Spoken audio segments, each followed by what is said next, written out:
नवल काव्य धारा चैनल में रउरा सबके स्वागत बा।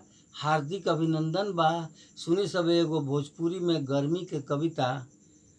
गर्मी जीव के काल बा, बिगड़ल सबके हाल बा।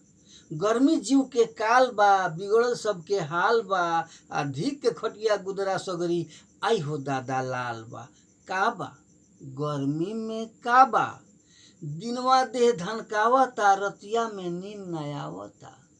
दिनवा देह धनकावता, रतिया में नींद न आवता। आ काट के मच्छर लाइन कटते सगरी देह फुलावता। का बा गर्मी में का बा, पूरा देह पसनाइल बा, जियरा उजबुजाइल बा।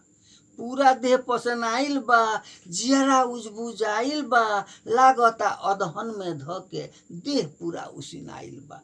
का बा गर्मी में का बा, गर्मी के गिरल गाज बा, देखलावे में लाज बा।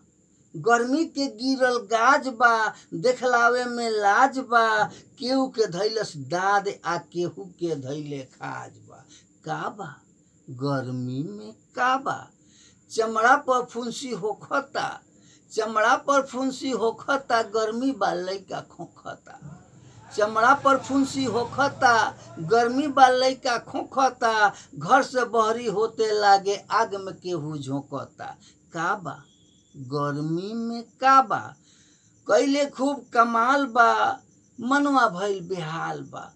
कैले खूब कमाल बा, मनवा भइल बेहाल बा। आ नोचत नोचत भैंस के जैसन भइल देह के खाल बा। का बा गर्मी में का बा, टंकी के पानी धिकल बा, केहू खोखल केहू छीकल बा। टंकी के पानी धिकल बा, केहू खोखल केहू छीकल बा। घाम से लागत बाटे नवल, मर जाए के लिखल बा। का बा गर्मी में का बा, गाछ वृक्ष अब काटो मत, जिंदगी में जहर बाटो मत। गाछ वृक्ष अब काटो मत, जिंदगी में जहर बाटो मत। न्योता दे के घाम गर्मी के, अपना दिल से साटो मत। का बा गर्मी में का बा।